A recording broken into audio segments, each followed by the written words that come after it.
If you're shipping a car for the first time, there's one question that usually catches people off guard.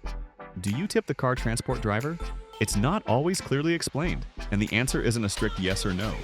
So in this video, I'll break down what's normal, what drivers actually expect, and how people usually handle tipping in real situations.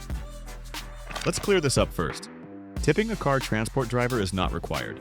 Unlike restaurant service, auto transport companies don't build gratuity into the process, and drivers are paid through the shipping contract itself.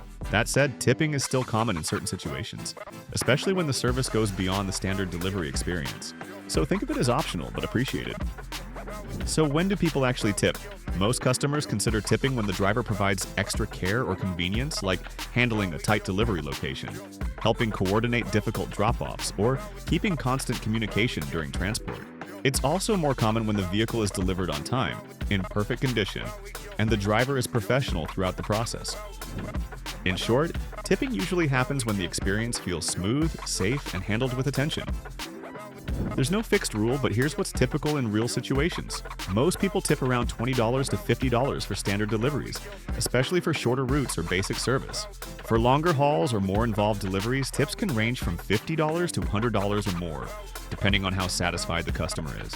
Some customers also choose not to tip at all, and that's completely normal in this industry. So it really comes down to service quality and personal comfort. A few factors usually influence whether someone decides to tip. First is communication. Was the driver responsive and clear during the process? Second is handling of the vehicle. Did it arrive without issues and clearly well cared for? Third is delivery conditions. Some locations are more difficult than others, especially tight urban areas or remote drop-offs. And finally, the overall experience, timing, professionalism, and ease of coordination all play a role. It's less about obligation and more about appreciation for service quality. If you do decide to tip, the simplest approach is direct and personal. Most people hand it to the driver at delivery, usually in cash, along with a quick thank you. Others may add it through digital payment if the company allows it. But cash is still the most common method in this industry.